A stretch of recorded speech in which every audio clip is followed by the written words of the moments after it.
Hi everyone, welcome back to Custom Residential's Industry Expert Series, and this week we've got a very special guest. We've got Mr. Stephen Hart, the author of the Where to Live in Auckland Essential Home Buyers Guide. Obviously a very popular book, and to be honest with you, the first video we did with Stephen was very popular. So here we go again. Hey look, we really appreciate your time. I know you're a busy man, and I know our clients certainly value your opinion on things. So look, let's just roll straight into it. There's two schools of thought out there. One school of thought says that Auckland's prices on the city fringe are way overinflated, crazy and unsustainable. And others are saying that, hey look, we've still got a long way to go. This is actually relatively cheap in comparison to even cities like Sydney or Melbourne. Where does Stephen Hart see where we sit at the moment? Right, okay. Well, I'd be in the second camp, I think. I think that city fringe is such a, loose description, really. I mean, inner west city fringe, I think, has still got a lot of potential. That's not necessarily the same for the whole of Auckland.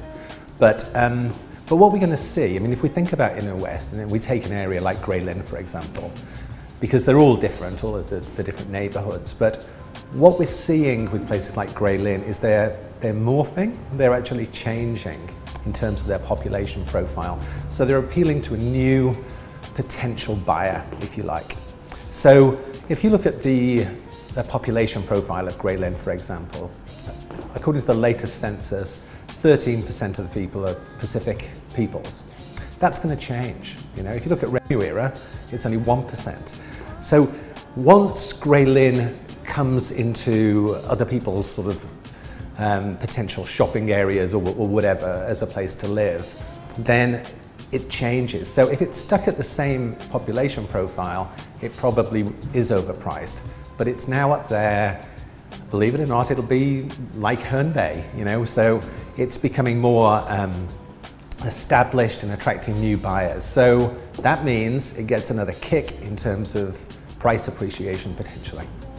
That's really interesting, really interesting. So you've taken a look behind the scenes in terms of the demographics who move in here. Yeah, but I mean, I think anecdotally, we're reading in the papers and on the news. Just recently there was a sale at 1.8 for a done-up villa sort of thing.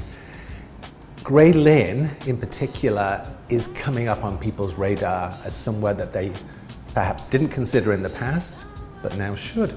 So it's opened itself up to a new market that previously wouldn't have considered the place. So that's reinvigorating its growth. Cool, thank you very much. Now, just if we take the wider Greater Ponsonby area, do you ever see in the near future supply catching up with the demand that's out there? Yes, all things come in cycles. Whether it's going to happen in a year or two, probably not.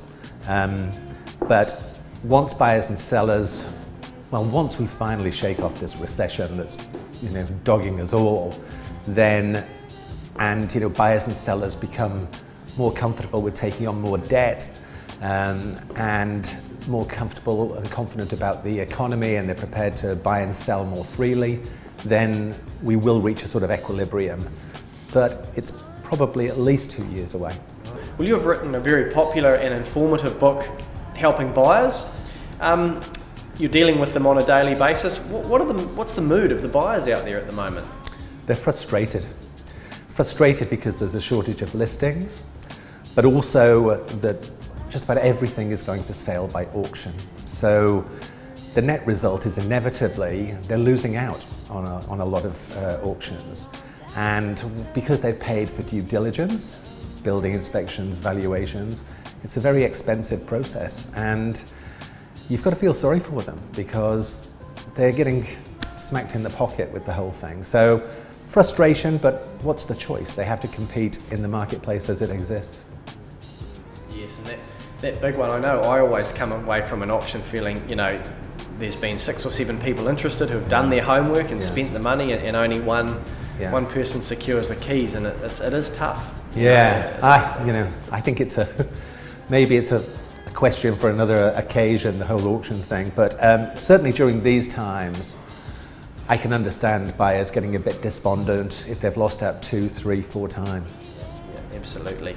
Now, taking into account all your knowledge of the local market and general economic terms, and thinking specifically about Greater Ponsonby, what do you think our outlook is for capital gain over the next 24 months?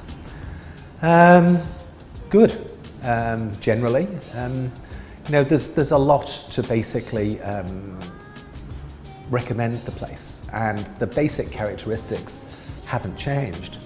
It is showing better than average growth in the west, and I see no reason why that's going to change. You know, I would be very surprised if, maybe not over, if you looked at over the next 5 years, so the medium term, I'd be very much surprised if the area didn't show something like 30 to 50% premium compared to Auckland in general.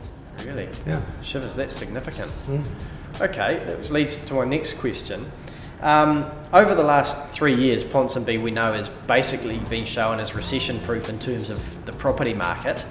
What would be 3 key factors that will always underpin value in this area? Well, there's probably more than 3, but just thinking about it, I mean, the proximity to the city and to the harbour bridge, that's not going to go away. You know, that's a genuine benefit to professional buyers that have got the money to afford these. They want to be close to the city and to the North Shore and those places, so that's good. The second thing is probably the trendy factor, you know, and again, that's probably got at least another 10 years to go before it potentially could lose that trendy factor. Again, I think Grey Lynn is leading the way. I think Grey Lynn more than Ponsonby to some degree in a lot of people's eyes. But we're starting to see other areas get embraced by that trendy factor. Eden Terrace, Arch Hill, that previously weren't on that list. It's rubbing off on them too.